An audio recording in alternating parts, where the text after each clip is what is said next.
Don't ever count us out, Sig. Even though I counted us out last week on the show. But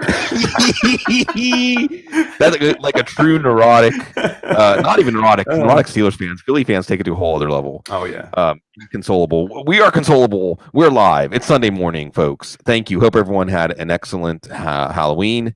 It's also Dia de los Muertos, so it's a good time to put that picture out of your ancestors and give them a little something that they like, whatever that is. I know what we like. We like wins. We like winning lineups.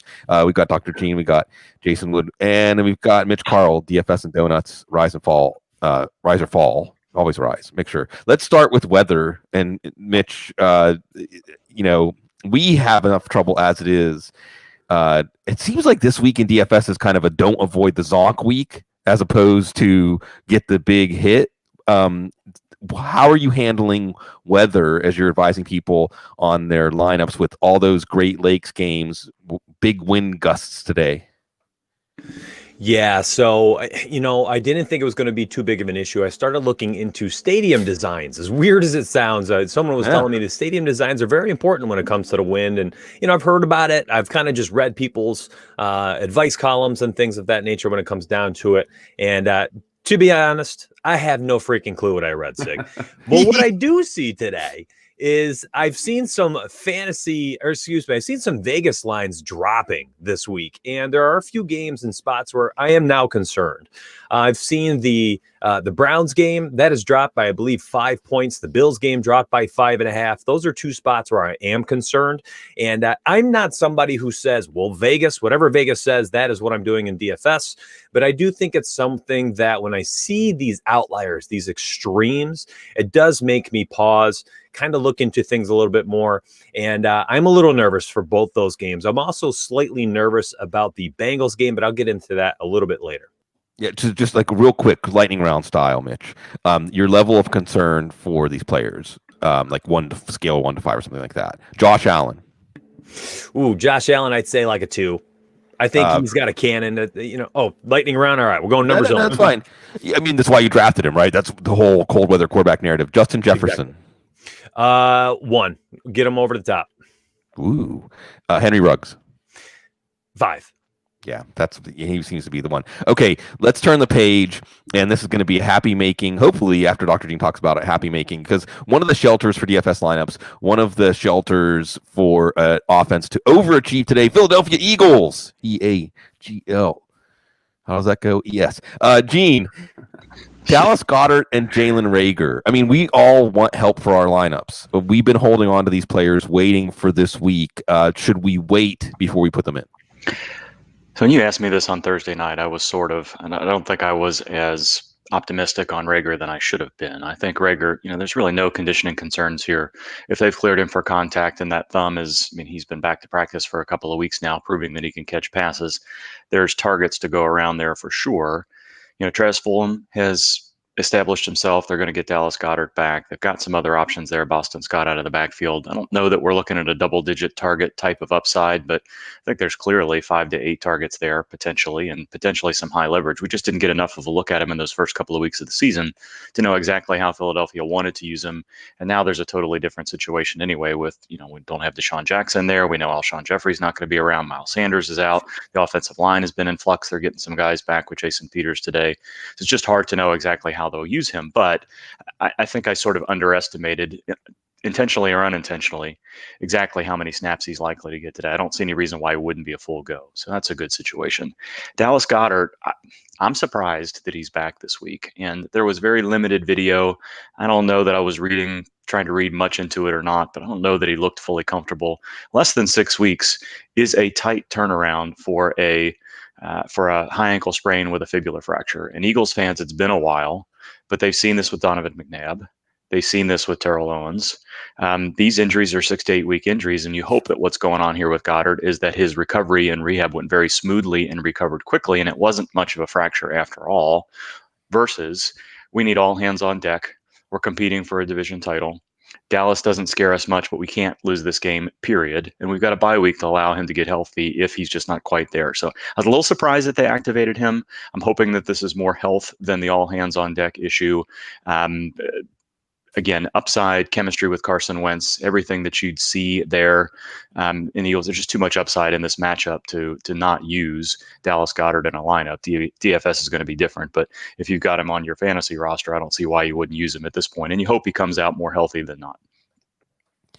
So, Woodrow, is the answer just all of the above, or is there somebody that stands out with a shine as the Eagles storm to the division lead?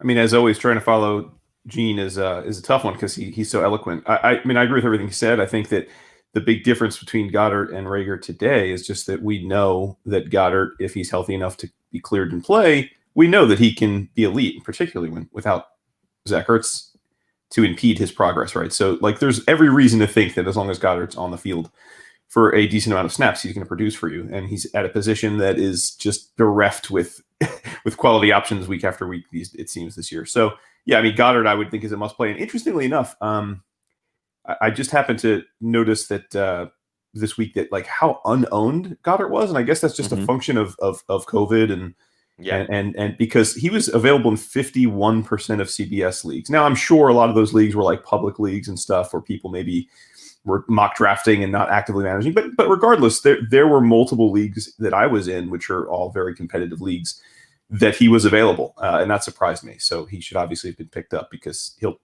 especially without Ertz out, I mean, as long as he's healthy, per Gene's point, you should expect him to be a top 6 tight end the rest of the way. Reagor, I'm less confident about, and again, not because of the health, but because, as Gene alluded, we know Reagor's pedigree. We know they want him to be the number one. We know they're going to give him every opportunity to be the number one, but we haven't really seen it, right? Like he was getting off to a slow start before he got hurt. And while I have every hope and confidence that he's going to finish strong, I'd like to see it first. So I have Reagor in quite a few rosters, and he's not in my starting lineup to whatever extent I can have a better option. So, Mitch, when you're setting your Millie Maker lineup, is the quarterback the easiest choice? Is it Wentz? Well, are you speaking for DraftKings today? Yeah, or just in general, like when you're picking the highest ceiling quarterback today, is the conversation short? Yeah, it's absolutely short. Wentz, unfortunately, not on the DK Millie Maker main slate today. Okay. So actually, I was hoping you weren't going to ask me anything about Philly because I've only focused on. I understand. Main Well, games no, let's turn the page. Okay, so people who are taking the DFS ebbs and flows, the rise and fall, if you will, Mitch. A lot of people remember the week not that long ago when if you had Derrick Henry, you had a good week, and if you didn't, you didn't, or at least you felt like, oh, what if? Coulda, shoulda, woulda. Is that this week? Do you make sure not to have that FOMO with Derrick Henry against Cincinnati? Yeah, I think you set that up very well. When people are concerned, nervous, anxious in DFS, you have an opportunity to capitalize. And I think this is one of those opportunities where if the field is totally on Joe Burrow, the Bengals offense, the other side, the pass catching options of Corey Davis, the beast, a stud, a star in the making, A.J. Brown, Jonnu Smith, potentially bounce back spot. Everybody's pointing at this. Everybody's talking about it. It looks great. It does. I mean, it's hard not to like it. But then there's Derrick Henry. And we're a game or two removed from a 3-game streak of 2 or more touchdowns in each game. Would you be shocked he scores 3 touchdowns today and just completely negates the passing on the Tennessee side? And, if he's pounding the rock that hard all game and they're controlling the flow of the game and we have 3 offensive linemen missing for the Bengals, what if Joe Burrow and that passing offense, what we've seen over the last week or two, what if that doesn't come to fruition? I mean, it's aligning to the point where how you set this up, that Derrick Henry in a lower owned spot than he should be could completely ruin that entire game for DFS purposes with, the ball in his hands the entire game. Looking at the Cincinnati side, Jason, 3 offensive linemen out. It wasn't a great offensive line to begin with. So Burrow has often given us volume, up the volume. You got T. Higgins, you got Tyler Boyd, Giovanni Bernard. Real quick, Gene, Joe Mixon back after the bye, or are we going to still be in a holding pattern on Mixon come week 10? I don't know. I don't have a great handle on Mixon at all. I thought I was in a good place with a read last week where, he came back to the second half of the game and then didn't seem to be too concerned with him just standing on the sideline watching practice rather than rehabbing. And then he's been out for a couple of weeks. So something going on midfoot strains with sprains with running backs are always tough. We'll talk about that here with Chris Carson in a second. So I don't know. You would hope that would be close to a month after the injury. He would be recovering. They didn't put him on injured reserve. So you would think that that's the case. But until we see him back to practice or something, specifically positive from the team, I'd be a little bit concerned that he'll still be questionable coming out of the bye. So maybe some Giovanni Bernard staying power. Woodrow, is this a game where you watch the first drive for the Bengals and you think, why did I play any Bengals, or can Burrow survive? Well, I think given the porous nature of the Titans defense, there's, Burrow can certainly have a good game. I wouldn't be surprised if that happens. But you started the pod by talking about the weather. I mean, it's 20-mile-an-hour winds there now. The lines moved from 55 to 50.5. So clearly, people are concerned that I'm kind of obviously same with fantasy. You don't necessarily follow the Vegas too much, but at the end of the day, a 5-point drop in the line is significant. So I'd be worried for sure. I mean, this has all the makings of a Derrick Henry going to eat all day, keep the ball on the ground game if the Titans have their way. Sometimes their defense doesn't let them have that game script. But yeah, I'm actually fairly nervous about both passing games. Ryan Tannehill's been an absolute revelation this year. Incredibly efficient, like Russell Wilson level efficiency. Throws the ball less than 30 times, but throws 4 touchdowns a game, it seems. But I'm pretty nervous. As someone who has a lot of shares of Titans players outside of Derrick Henry, I'm fairly nervous about the passing game for both sides this week. Yeah, we get this situation sometimes where the game is just too easy. Maybe it's like the Henry Tennessee defense stack. So, Mitch, if you are looking for another shelter on the main slate eligible for the Millie Maker, it is Seattle, San Francisco. We'll go to Dr. Gene in a second to talk about the running back mess on both sides of that. But is this a situation where, again, this time I'm going to get it right, building your Millie Maker lineup? Do you start out saying, okay, am I going to go with 3 players from this game, 4 players from this game? Is this the one shelter? Because you look around, you have the tough matchup, Baltimore-Pittsburgh defense. You have Kansas City. Will game be too easy for them? Miami and the Rams, it's Tua's first game. We look around. This is the only game where I'm not hesitant to expect max offensive output. Yeah, just look, you're speaking as far as Seattle and San Francisco. There's some really nice stacks there, and Seattle cannot stop the pass right now, and that gives us an opportunity for some fireworks from a team that might not have a fully healthy running game today. And I saw that Tevin Coleman was activated off the IR list, and potentially that means they are able to run their offense as they like to run it. Just kind of being one of those teams that runs the football more than they pass. And I think there's an opportunity here to maybe even use Tevin Coleman in tournaments. But the heavy running attack from the 49ers is a little bit overblown this year. They've run the ball in 44% of the snaps, which means they're throwing the ball at a decent clip. 56% of their passes are, 56% of their snaps are passes. And if you're facing a defense today that's giving up 369 yards passing per game, I think there's some spots here. Kittle, a juke. Even you can run out McKinnon out of the backfield with Jimmy G. Garoppolo's very cheap today across the industry. I believe 6.8K on FanDuel. He's 5.4K on DraftKings. You can run it back on the other side with Tyler Lockett, who for whatever reason was not priced up at 7.2K and 7.5K on DK and FanDuel. DK Metcalf actually is higher priced, I believe, on both sites. I like the game. I like the spots. I think that Russell Wilson has been priced up, and on FanDuel at 8.7K is very cheap, in my opinion, for his ceiling and floor combination. The fact that Seattle might not have any healthy running backs, and I would love to hear from Gene about this later as well, because I don't know what's going on there. 3 game time decisions. We might not get any news until 2:33 p.m. Eastern, in which case, you're going to have to pivot some shares to, I believe his name's DJ over there. You guys can help me out with that. Yeah. If Russell Wilson's going to have to throw the ball 40 times today, I don't care how good the 49ers pass defense is, it's Russell Wilson. And they've completely unleashed him. He looks like he is the game-changing MVP talent that we've known he is for years, and we're finally starting to see it statistically speaking. So I love this game. It's the only game on the slate that has had less than a 2-point Vegas implied drop. That's alarming to me.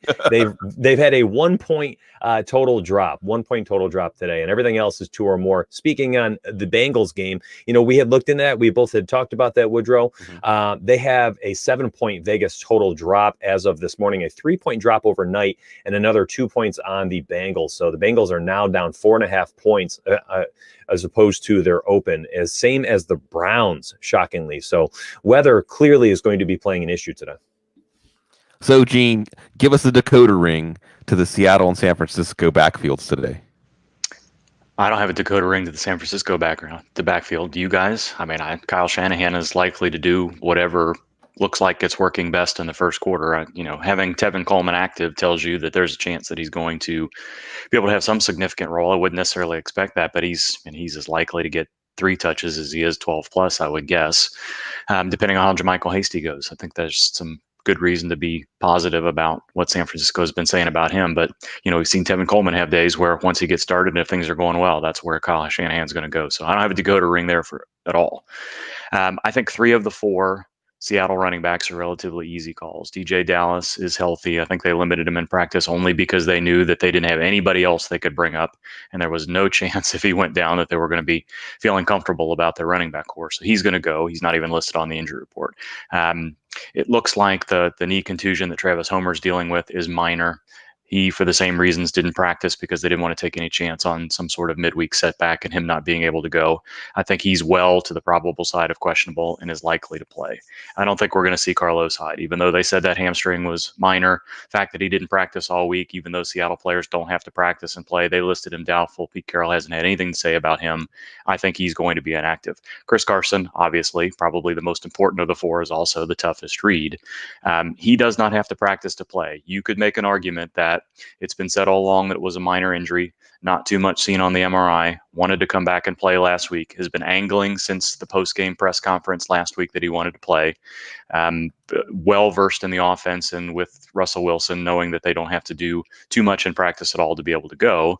And then the team, again, knowing that they don't have anybody on the practice squad that they can bring up and nobody sign in time with COVID rules, don't want to put those players on the field and find out that they had a setback that when they could have played, they would have otherwise.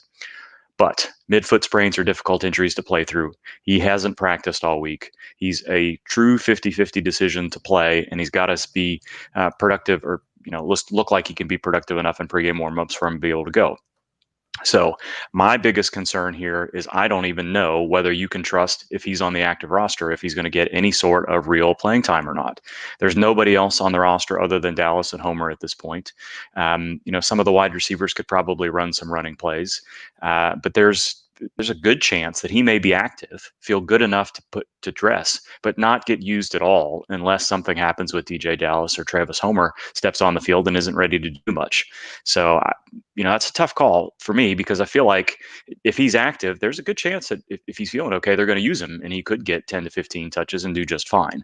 But I think there is a sizable chance that we see something similar to we saw with Leonard Fournette a couple of Thursday nights ago, where they put him on the active roster, but have no plans to use him unless they absolutely have to. So if you've got no other options, I think I would go ahead and put him in the lineup and maybe have a hedge there if you can.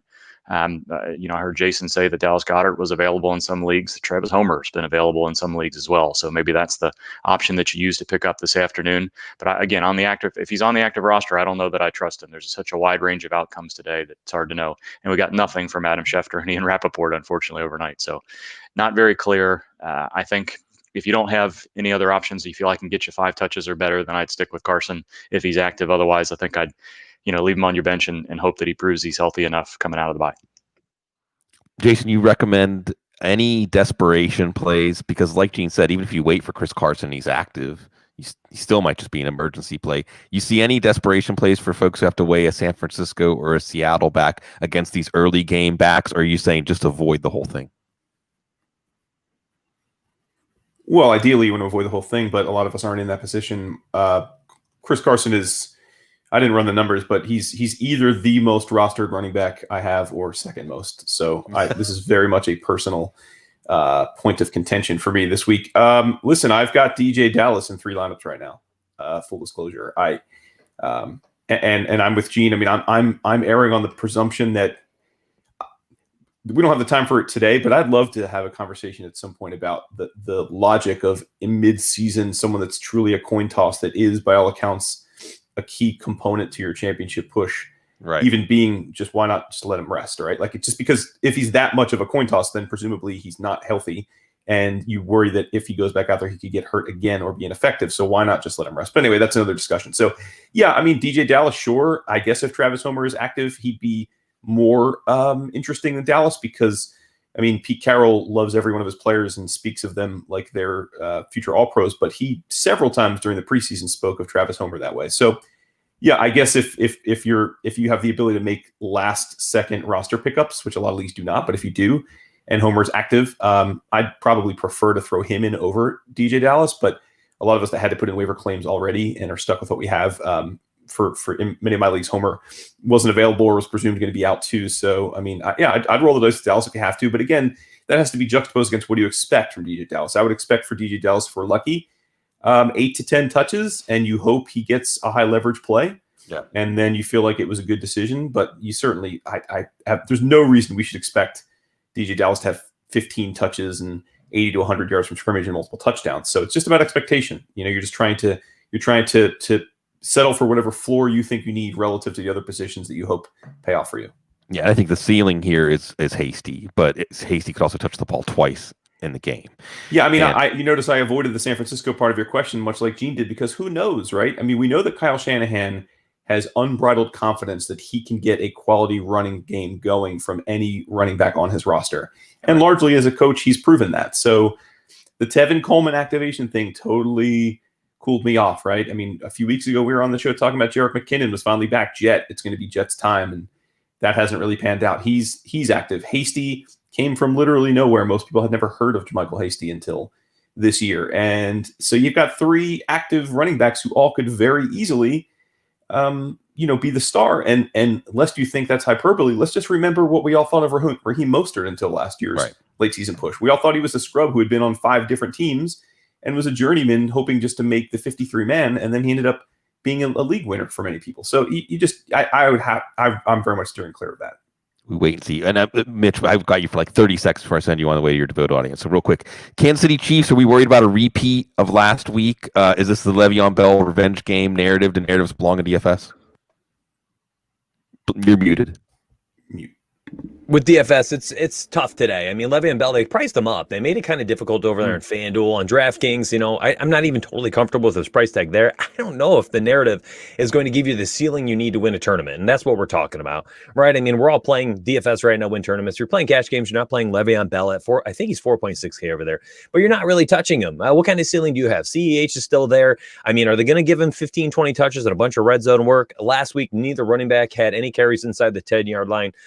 Clyde Edwards-Helaire had a 11-yard touchdown rush, so he really didn't get an opportunity to see who was going to get the red zone work. I would not be shocked to see Le'Veon Bell get the goal line work. We have seen, I think, Helaire go 0 for 7 this year inside the 5-yard line, trying to punch one in. So maybe they make him the de facto red zone running back, or inside the 5-yard running back, in which case you can play him.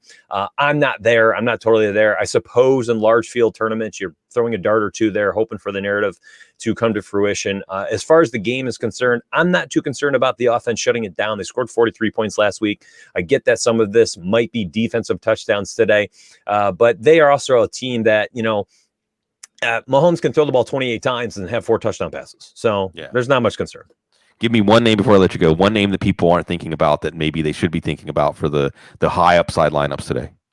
Oh, man. Well, before I had started to look into some of these issues with the weather, it was, to be honest, it was AJ Green. We were starting to put him in there with our projections. We were kind of showing him kind of high today. He's been running out of the slot predominantly over the last 2 games, and we've seen his targets increase. I think 23 targets for the last 2 games. He's starting to look a lot better. Deontay Johnson was one of those guys I'm starting to go back to. We've seen 10-plus targets in every single game that he started and finished this year. Tough matchup, very difficult spot today, 21.25 Vegas implied team total. Justin Jefferson screaming up my boards today. I really, really like this spot. 3 of the last 4 games over 100 yards. I think that there's been quite a drop there Vegas-wise. Again, another cold game, windy game. But if I think it's I can't remember his name over there. You guys can help me out. Green Bay, the corner. Jair Alexander. Jai Alexander, thank you very much. he's going to be all over Thielen from reports, right? So, which means the rookie phenom here, Justin Jefferson, big playmaker. Is he in for another 100-yard game? I think he potentially could be. I really like Brandon. I always say his name wrong. Ayuk. Mm-hmm. I have him as a tier 2 wide receiver today across both FanDuel and DraftKings. He's 5.7K in DraftKings, 5.9K on FanDuel. I think he's got very high upside. Kendrick Bourne, sneaky there as well. Should be the other starting wide receiver in San Francisco today. And I think he's the one no one's really looking at. He's the cheapest of the wide receivers and pass catchers over there in San Francisco. I really like what Woodrow was saying about San Francisco running backs with Tevin Coleman there, and even in Seattle. Are any of these guys going to win you a tournament? Similar to Le'Veon Bell, can any of these guys win you a tournament? I think the ceiling is kind of capped on all of them. Go with what you know. Play the Derrick Henrys today. Play Jamal Williams. I know he's priced up. He's going to get 20-plus touches. Play those guys that have the very high floor, and then throw a bunch of darts at all these wide receivers because there's a bunch of them that look great today. Tyreek Hill's priced down at 6.4K, I think, on DraftKings. Play these guys. Play these high upside guys. That's about it, Zig. I mean, I like the wide receivers today. It's beautiful. Thank you for sharing this stuff with our audience. And again, folks, DFS and Donuts, rise or fall, and it's going to be with you after football's over. So for all your DFS needs, DFS and Donuts. And we'll look forward to seeing you again next week, Mitch. Thank you very much. I'm glad you were able to stay safe. And I saw the candy pipe yesterday. I was laughing. Take care, everybody. Have a good weekend. Great. The candy shoot. It's more fun for the candy. I mean, that's one of the things that comes out of the pandemic, hopefully, is some ideas that we thought, why haven't we been doing this kind of stuff, this fun stuff all along? Because we can still do that, and even whenever we can be closer to each other. Gene, speaking about Jamal Williams, that game, on the other side, Dalvin Cook, this is potentially, especially with the wind, a big spot for Dalvin Cook. But we also know Dalvin Cook has been the kind of player, totally different injury with the collarbone shoulder thing last year, but he doesn't inspire a lot of confidence. Now we have a groin injury, extra week of rest with the bye. Should that give us complete confidence in it? I'm pretty confident in Cook, at least as confident as you can be in a player coming off a soft tissue injury when we really haven't seen him do anything on the field yet. So by all accounts, it looked to be a minor injury. Mike Zimmer, usually not forthcoming on injuries, said on Monday that he assumed he was going to be able to play. Pretty much told us that he was expecting a full workload for Cook on Friday. They allowed Gary Kubiak to talk. Dalvin Cook has been talking. Everybody's been pretty positive that he's going to immediately come back in and assume a role. He had what could be as close to having a full week of practice as possible. So 2 days of individual drills in which he responded well to both. Fully practiced on Friday. The Vikings will list players as questionable from time to time with full intent. They'll use questionable as probable. They're one of the teams that do that. So I don't have too much concern there. Alexander Mattison is a great backup. He's productive, look as good in his one full week a couple of weeks ago as maybe you'd have thought that had he looked great, maybe they'd ease Cook in a little bit more. I don't see any reason not to project 15 touches for Cook, and it could easily be going back to his pre-injury workload. I'm not too concerned. Still within the window of risk of aggravation, but I wouldn't have too much reservation using Cook today. So a lot of tough quarterback decisions today, Woodrow. Aaron Rodgers versus Minnesota, I think missing Cam Dantzler got activated from COVID, so I think that he'll be back, the rookie. But this wasn't a great secondary to begin with. They traded away Yannick Ngakoue. That feels like forever ago. Do you play it safe? Well, I guess maybe the way I could set it up is like this. Are you playing it safe by going with Rodgers? Or are you playing it safe by benching Rodgers? Oh, I think it's very difficult to justify benching Aaron Rodgers this week unless you happen to have two guys that generally rank or project into the top 10. I mean, going into before we had the weather concerns and excluding the Thursday night game, we had, I think, 4 teams that had must-play passing matchups, right? You had the 49ers against the Seahawks, the Pack against the Vikings, the Chiefs against the Jets, and the Bengals against the Titans. We've already talked about the Bengals and how that you may have to pull that off of the ledger, but I mean, you're still left then with 3 teams that on paper, based on matchup, should be wildly successful today. And I know that Green Bay and Minnesota, the weather isn't perfect there. I think it's just under 20-mile-an-hour winds, but the line's hardly moved. I think it's moved half a point. I think both teams will be able to dictate on the ground, but I think that Green Bay will have more success throwing the ball. So yeah, I think Aaron Rodgers is a must play in almost every situation. Like unless you have someone like a Wentz or a Lamar Jackson too, right? And I don't think that's. I'll give you a couple of tough ones. Okay, go ahead. Yeah, please. Tom Brady against the Giants tomorrow night, or Rodgers. I'd play Rodgers. Matthew Stafford against Indy. Rodgers. Yeah, so he's still fixed there, and I mean he's still definitely a top 10 play this week. We have weather entering the picture. On that Green Bay note, before we go turn the page on that game, Gene, Aaron Jones and the calf injury. It didn't seem like he got a lot closer to playing this week, even though he traveled with the team last week. Maybe they were just kind of giving him a chance to feel like, hey, I really want to play. Okay, you can travel with the team and we'll see. Wink, wink. What's going on with this calf injury? Because unlike a Mixon, there's a bye coming up and we can make sense out of it that way. Michael Thomas and those guys, Miles Sanders. There's not a bye looming next week to make sense out of Aaron Jones sitting. Yeah, and this goes to what Jason was hinting at a little while ago, whereas if you've got a player that's key and critical to your offensive or defensive philosophy and someone that you need to be as successful as possible, why would you risk, as we've seen with Julio Jones and other players over time, why would you risk a longer-term absence if it's just going to take another week to 10 days? I know that's, in football terms, we're talking about 17 regular season weeks and 16 games. That's a critical situation. But the Packers, it's been drilled home for sure this year. We saw it with Aaron Rodgers and the collarbone a few years ago, and now Devontae Adams and Aaron Jones this year, is if a player is not 100% with an injury, if it's something that could be a much longer term, 4 to 6 weeks or more situation, if there's an aggravation like a collarbone re-injury or something related to the hamstring or the calf that Jones is dealing with, this is what the Green Bay medical staff is going to do. There are some medical staffs that follow this philosophy. Green Bay is at the top of the list, where they've told us if he's not 100%, he's not going to be able to go. Devontae Adams, frustrated about it, put a post up on social media and took it down. Aaron Jones, frustrated about it with 2 consecutive weeks here. Players want to play, and they're willing, and they know their bodies reasonably well, but not so well that they can be certain that a 95% situation doesn't become something that then gets aggravated. So I think Jones is probably close to playing. I think until you see him return to practice on consecutive days, there's very little chance that he's going to go.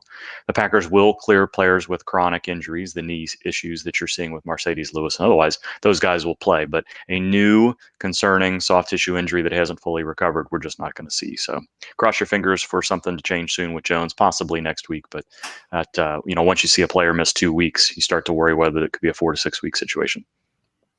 And it's interesting too that even across head coaches, the Packers and their reputation continuing to be earned. And it's the medical staff. The medical staff is connected to ownership in that regard. That the philosophy has worked for them. Players don't necessarily buy into it, but they respect. There must be some kind of good communication there, where the players are grumpy about it. They don't get it because they want to play necessarily, but there's some level of respect there. So it's not going to matter what the coaching staff is, I wouldn't think, as long as that medical staff stays intact and successful with the way that they're doing things. This is what we're going to continue to see.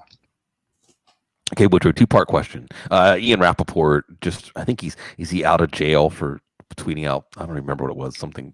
It was violated. Shaving his pubes. Shaving. Yes, exactly. So well put. He's back. He's saying that Mark Ingram might not play next week, more of a high ankle sprain than a low ankle sprain. Mm-hmm. So Baltimore running backs is the answer. Gus Edwards is the answer. J.K. Dobbins is the answer, none of the above. And do you see a potential here for this backfield to flip with this opening and change our outlook? Then really we haven't playing any of them. J.K. Dobbins' ultimate tease with that 2-touchdown first game, the debut, and it's really felt like a stay away situation. So short term, long term, what do you see in Baltimore's backfield? Yeah, I mean, I was thinking about this yesterday, actually, when I was on the Peloton for some reason. The Ravens have been a really weird team this year, right? Because they're like on track. I mean, from real NFL, they seem to be on track. They're one of the best teams. By all means, they're one of the teams we should consider a favorite out of the AFC, if not the Chiefs, to get to the Super Bowl. But from a fantasy perspective, it's been rough other than Mark Andrews, right? I mean, Lamar has been okay, but he was drafted like he was going to be 80 to 90% of last year, and he's been nothing like that. And as you noted, we all thought that it was an embarrassment of riches at the running back position, and that all three were going to have weeks where they were just going to dominate. And the narrative in the preseason relative to J.K. Dobbins and Mark Ingram, and I was part of this, was, well, sure, draft either one of them. You may have some weeks early that you're not sure what to do, but chances are one of them is going to get hurt or step forward, and then you have an every week stud. Well, we're halfway through the season, and that hasn't been the case. My hope, and this is more hope and narrative street than any kind of analytical data point I can give you, is that this week we see J.K. Dobbins get a shot, right? It's a tough matchup, as we know. Division rivals, both excellent defenses. So I don't know that we could take away much from this game from either side in terms of if they don't have very productive ground attacks. But Gus Edwards, they know what they have. Proven commodity, right? Very, very powerful straight line runner. That would seem to be something that the Steelers can handle. They know Gus Edwards. They're very good against those kinds of running backs. And we know that try as he might, bless his heart, Gus Edwards cannot catch the ball. I think he had 7 catches all of last season. So he's not going to be there in obvious passing situations. We know J.K. Dobbins is a true every down talent. So I think here's my hope. My hope is this week, worst case, we see J.K. Dobbins get a hefty dose of snaps in obvious passing situations, and he makes the most of those. And that's enough where we at least can view him as a what the heck flex committee back going forward. But I don't think there's a zero chance. And I sincerely hope that they just give him a shot this week, right? Like, here you go, Rook. Let's see what you got. Mark Ingram is old and he's banged up now. We drafted you to be the heir apparent and to be our new workhorse. This is your chance against a key division foe in a big matchup. That's what I hope we see. But admittedly, that is impulse and narrative. I can't tell you that I have any reason to expect that, but that's what I'm hoping we see. I have nightmares of J.K. Dobbins and Devin Duvernay, the rookies, against the Steelers this week. Mm-hmm. It just depends if Greg Roman dials up some misdirection plays because the Steelers are prone to over pursuing and basically taking the bait. No Devin Bush, so. Exactly. And Devin Bush is the player who athletically could match up with Dobbins. Mm-hmm. I would say to folks out there, if you're on the fence, know that Dobbins has a very high ceiling, even though it doesn't seem intuitive that the running back would have a high ceiling against the Steelers because of his use in the passing game. Gene, totally off. Going back to the Packers really momentarily, but this is just, I'm curious what your thoughts are because it's trade deadline coming up. It might be a quiet trade deadline this year. I don't know, but the biggest name being discussed is Will Fuller. Do you have any opinion, just based on our peeking through keyholes, on whether it would be a wise move or an unwise move for the Packers to trade for Will Fuller, given his injury history, but given, do you see him as kind of each year is independent? So he's been healthy, because didn't he even say, like, I knocked on wood, or he kind of chalked it up to luck, or the Packers playing with fire if they trade for Will Fuller? What does Will Fuller bring that Alan Lazard does not? Ooh, a little bit of speed, right? Maybe a little bit more of a 50-50 ball mentality, but I think Alan Lazard is coming back next week. Has good chemistry with Aaron Rodgers. Proved that he could be a downfield threat previously. It's the type of player you think might be able to take some heat off of Devontae Adams. You get Aaron Rodgers and Alan Lazard back on an offense that was cruising. I know that beat down from Tampa Bay kind of throws everything at the beginning of the season into a little bit of a different light. But I think that has as much to do with defensive issues as it does with offensive issues. So I don't know. Certainly more weapons, more downfield weapons for Aaron Rodgers. The more he has, the better. But I don't know that, Marquez Valdes-Scantling really hasn't done all that much in Lazard's absence. But I think Lazard was starting to show more and more in those couple of games before he was injured. So I don't know. Depending on, a lot of it has to do with what's the compensation and all those sorts of issues. But if you're looking for a match of a player that you're concerned about having a soft tissue injury and the Green Bay medical staff not clearing him to play for that, you almost wonder whether or not you'd even pass a physical, no matter how well he was doing when he was traded, if he's traded to Green Bay. So I don't know. My guess is that's more talk than anything else, and people are looking at teams that are likely to sell and players that might fit. And, there's not much else wide receiver going on in Houston. So the obvious trade candidate would be Fuller. I don't know. I don't really see it, but why not both? Yeah. Well, like lobster and cracked crab. I mean, sure. Let's give Rodgers, Fuller, Lazard, and Devontae. It really feels like after the Jordan Love pick, and it's like, well, how about this? We're sorry we didn't take one of these wide receivers, but maybe we could do this. Would that be better? I don't know. And Houston's in an interesting spot because they don't have a GM as they potentially are doing a fire Hey, sale. Sig, before you move on, since you are down please. in Nolens and embroiled in the local football culture down there, I'm sure. Just hanging out with beat writers at the bars and whatnot. I should be. Yeah, it's a joke. Do you or Gene have any perspective that maybe I haven't caught this week on what really is going on with Michael Thomas? Like, are we believing that this is just bad luck? He had a second different injury and he's legit injured again to the point where because that, I mean, and if that's the case, so be it. But I mean, obviously he missed all that time, then was suspended for behavior. And then the next week seemingly is healthy and gets another injury. And he's just like, they're just ruling him out like immediately. I'm just wondering if there's smoke where there's fire, right? There were a couple of those nebulous reports they may be open to trading him, and you never know what to make of those. I mean, because anytime they're anonymous or from sources, it could just be literally some dude on Twitter that somebody picks up because they know it'll get some clicks. So I don't know what to make of it, but I do know a lot of frustrated Michael Thomas managers, who certainly understandably took him with the 5th or 6th overall pick and are being very patient because you can't drop him, obviously. But I'm just curious if there's more here than just an injury. I don't know. I think he's playing somewhere next week. Okay. I would assume it would be in New Orleans.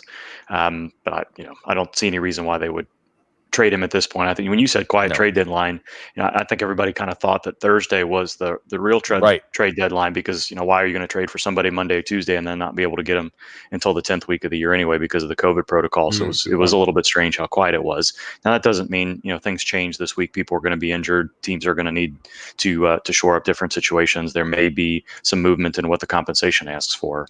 I think I'm still kind of compelled by that quick little report that we saw that I don't really think got that much play, that Michael Thomas did something, and I didn't see this, but there was apparently a social media post that suggested that as he was ramping up during the bye week and trying to get back into conditioning, that he had a soft tissue injury then, which that was what we were concerned about all through the preseason, that players come back after conditioning has been an issue and then potentially suffer a soft tissue situation. So he's been practicing a little bit. I think one of the confounding factors with this is that Sean Payton is just refusing to even acknowledge that there are injuries on his team at this point, much less say anything. I mean, you can't even to try to read between the lines because there's no lines there to read at all. So I think if it is a trade situation issue and that comes to a head on Tuesday one way or another. So if they don't trade him, I think you probably see him practice a little bit more and hopefully play. And if not, then I think everything is probably on the table. I don't think this turns into an Antonio Brown situation necessarily, but my sense will be he's going to play someplace, whether it's next week or if he gets traded, then we'll know from that team what they think moving forward. Yeah, I think Ian Rappaport in his trade deadline rundown said it's not going to trade it. It's not going to happen. Mm-hmm. But the smoke here was the Jeff Duncan article. And speaking of beat writers, it's a great set of beat writers down here. Nick Underhill, Jeff Duncan, among others. Jeff Duncan had a long piece on The Athletic around week 5 that basically said Michael Thomas is wearing thin on everybody in the organization. The way he's treating staff, the way that he is composing himself. And that's really rare stuff to get above board. I mean, I'm sure that's happening on other teams and other players right now, but we don't hear about it.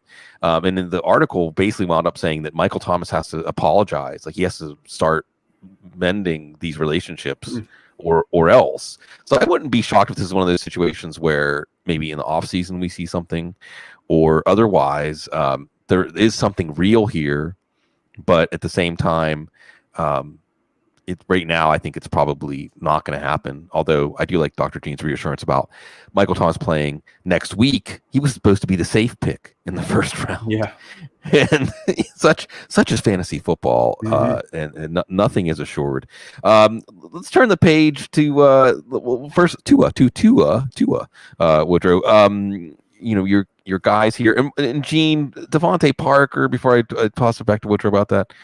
Devontae Parker, I mean, has he even been off the injury report this year? Still on the injury report, probably facing Jalen Ramsey this week. But what do we know about the condition? I guess it's groin now going into this matchup with the Rams. Yeah, whether it's been ankle or groin or hamstring, there's been something with him. And Miami, you're never too sure because lots of their corners over time, they'd be on the injury report and then they'd miss multiple weeks and end up going on injured reserve. Last year, we've seen a little bit about that this year as well. Parker seems to be, if he's doing anything in practice at all limited, he's going to play and generally make it through the game. There was, I can't remember, it was week 3 or week 4 where he left early and didn't return, but not too concerned about him. I don't even think he was listed on the game status report as questionable, so he should be good to go. So, Woodrow, what's our level of confidence that the Tua is going to come out hot, or at least come out warm enough to keep our fantasy values of Preston Williams, Myles Gaskin, Devontae Parker warm enough for the lineup? Mm-hmm. I mean, my 7, my head says 2. Just because, listen, the Dolphins seem to be further along in their rebuild than I think a lot of us expected. I'm so I have no reason to be like questioning their decision making at that level right now. It seems like things are going the way they'd hoped they were going, but it's so strange to me to bench Fitz for Tua just this week. Like, why this week, right? They said, so let me interrupt. They said that and this was actually something out there weeks ago as a possibility, that they want to get a good look at Tua since they see the Texans pick trending in the top 5. Because they may have a quarterback decision. Now, I forget who it was in my feed that said this could also be like a public, like dealing with the fans and saying, hey, we know you love Fitz. We know we were on the way, but we have reasons. So I don't know exactly how genuine that is or how much that is creating a pretext so that people understand. But that's what's been put out there, is they want to get a good long look at Tua because they might be in position to take a quarterback next year. All right. Well, again, so let's go back to narrative street. Most of us first came to know Tua in the most high pressure situation imaginable, right? Getting put in as a true freshman in place of a guy who was a perennial Heisman favorite, was the reigning SEC player of the year in the college football playoff, and he steps in and saves Alabama's season. So we know that he thrives in high pressure situations. And I guess to that end, if the coach is like, you know what, let's put him in against the league's best pass defense and see what he does. And, to your point, I think you made the point this week, Sig, that with what we've seen of Burrow from a volume perspective, but what we've also seen of Herbert from a just dude is awesome perspective, a lot of us thought Tua was the best of the 3 as a prospect. And so, why not see what he's got? So, I'm not surprised that the Dolphins go to Tua this year. I think it makes sense, even though Fitz was playing well. But man, oh man, I guess what I'm trying to say is we shouldn't be frustrated or think that, if Tua has a bad week, right? If he has a great week this week, then hey, Dolphins fans, tip of the cap, you're stoked, right? I mean, because this should be a super tough matchup for him, arguably the toughest matchup he's got on his schedule. So that's the upshot, right? If he plays good to really well this week, then you just have to feel great about the decision to draft him. But if he struggles, I wouldn't throw your hands up and say, "Oh, we still need a quarterback." Let's give the kid a few weeks before we decide if they should tank for Trevor with that Houston pick, right? Let's just. This week for me, it'll be more predictive if he plays well than it will be if he struggles, if that makes sense. Yeah, I think so. I think it's odd, though. I mean, Tua's not Josh Rosen, and the Dolphins aren't the 2018 Cardinals, where, I think they're going to know that they want to stick with him. But that's why I've hesitated, and I thought, it might make sense that this is more of a PR massaging thing. Gene, super flex leagues, 2 quarterback leagues on the rise. Every quarterback is rosterable, even Ben DiNucci. Jake Luton with Gardner Minshew in this thumb injury, which I guess he didn't tell the team about for a couple of weeks. It's kind of odd. Another one where you're wondering what's being put out there. Is it strategic? Is it meant to create a pretext for a move? What do you think the chances are that we see Minshew in week 9? And I know some of this answer is not just based on the thumb, but in so much as you can pause it, are we going to see him again this year? Yeah, you just wonder if, there was, when the discussion about whether or not he needed to be benched for his poor play came up, that's when, he admitted to the thumb situation and how that plays inside the locker room and with the coaches in front office. So still don't have a good sense of exactly what Minshew's dealing with from an injury standpoint. So we'll defer that to next week. So questionable at best, but it's, as you said, just as much to do with maybe the off-field considerations and how well maybe Luton looks in practice through the bye week. Don't sleep on Luton. None other than Greg Cosell compared him to Jared Goff and said that he could succeed, which I still think was a bit of shade thrown at the Rams for giving Goff that contract. But, I mean, and the funny thing was Greg Cosell liked the tweet. So when I said that, I actually came out and said, I wonder if he's throwing some shade at the Rams, and he liked it. So Greg Cosell with a little twinkle in his eye on that one.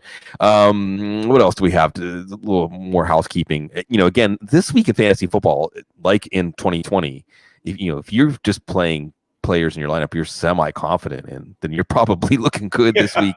Sure. What about the Jets? What about Denzel Mims, Woodrow?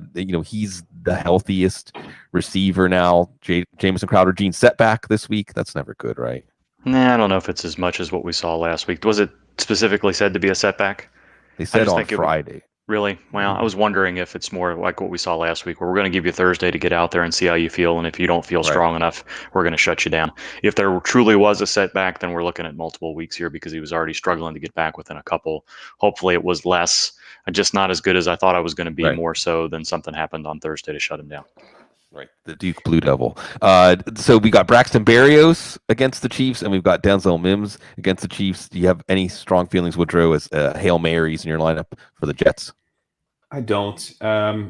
Listen, the matchup isn't great on paper. They're almost a 20-point underdog. Yeah. It's tough to get it. I mean, if we were doing a rapid fire, like, would you start player X over player Y? I mean, Mims and Berrios would be the absolute Hail Marys. I'd start Jalen Reagor over them. I'd start Rashad. What about Higgins the wing receivers? What about Rashad Higgins? Yep, I'd start him over them. Guys at least I have some reason to think are going to have the potential for a positive game script. So, and I know everyone's like, well, what do you mean? They could be playing catch up. Well, have you watched Sam Darnold and the Jets? Yeah. Do they produce fantasy stars when they're playing catch up?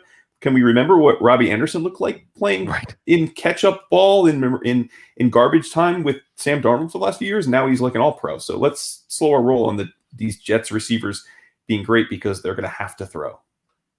Gene, real quick on, again, the tight end wasteland. It sounds like more pretext that Tyler Higbee isn't going to play, even though he might be able to play against the Dolphins. Yeah, and I think when you hear beat writers say that backup tight end who's primarily a blocker is producing well enough to play, I think that tells you that even though Higbee is more of a move player, that he probably is struggling to catch the ball and struggling to block, and they just don't want to. They keep saying contusion. They didn't put him on injured reserve, so hopefully there's not something more going on there. But yeah, the tone of the discussion there, which we don't get a great from out of either Los Angeles team, but the tone of the discussion suggests he's probably not going to go until next week. After the bye, rather. Right. And Gerald Everett is still out there for you. The Rams going on. Bye next week, maybe another reason to look at that. Heat check. Woodrow, give us a heat check on Justin Herbert, because the choices this week, again, I think that if we're looking at quarterback this week, I can justify starting Carson Wentz over everybody except Russell Wilson. And then when I'm, much more than I do, that projections keep you honest. And if you're going to project someone outside of their, say, last 4 games range, then you better have a good reason. I don't have a reason to do that for Justin Herbert, but there I look and he's sitting as my number 3 quarterback, Woodrow.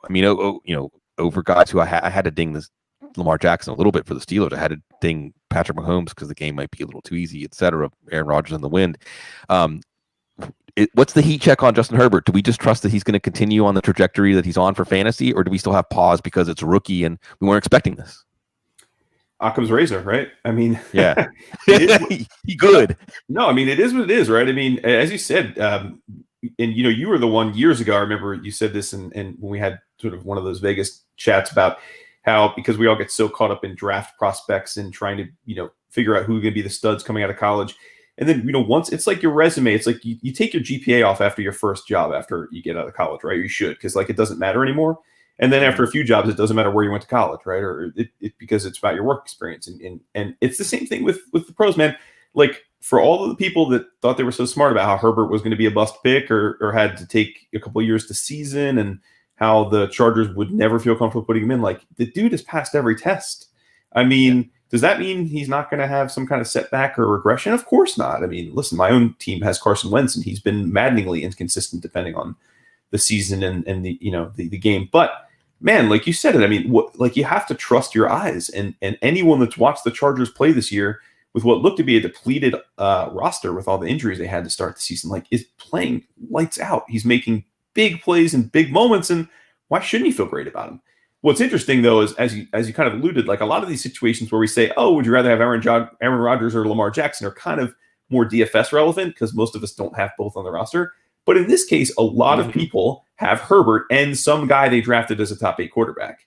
And I'm with you. I mean, this week, there are very few quarterbacks where I would be uncomfortable starting Herbert over them. He's earned it. Yeah, and weather's great now this week in Denver after not being great. I think that there's a lot of that coming up, like the places where the weather is cold and shivery today, like it'll be 60, 70 degrees. And Matthew Kozlowski, love seeing Koz show up, says that Dr. Gene Chin is a franchise quarterback. Just saying. It's good. You gotta work the chin next year. Those dimples too. Look at that. Yeah. It's good. Folks, we know, and Gene, as of this morning, I haven't seen anything. No COVID concerns for Week 8 games. All clear. Yeah, not from the players. A couple of assistant coaches out. I think it's Denver are either ill. I don't know that there were any positive tests, but yeah, great sign given what's going around in the country right now. Hopefully we keep that going. Yep. Yeah, and on that note, everybody, just every chance, I know that our audience is our audience, and you know us and you love us and we love you too. Just be safe out there. Better safe than sorry.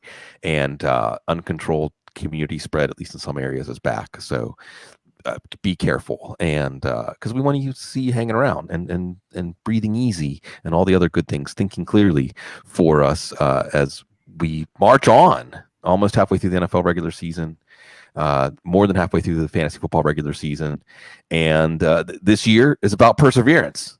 And the teams that are persevering are doing well. We're going to persevere with you here, joining you almost every day here on the Audible. Mid-season discounts at Football Guys. Of course, remember, we can support you for free with the Audible, with the newsletter, with the Newswire. If you want to support us, we can still help you bring that title home.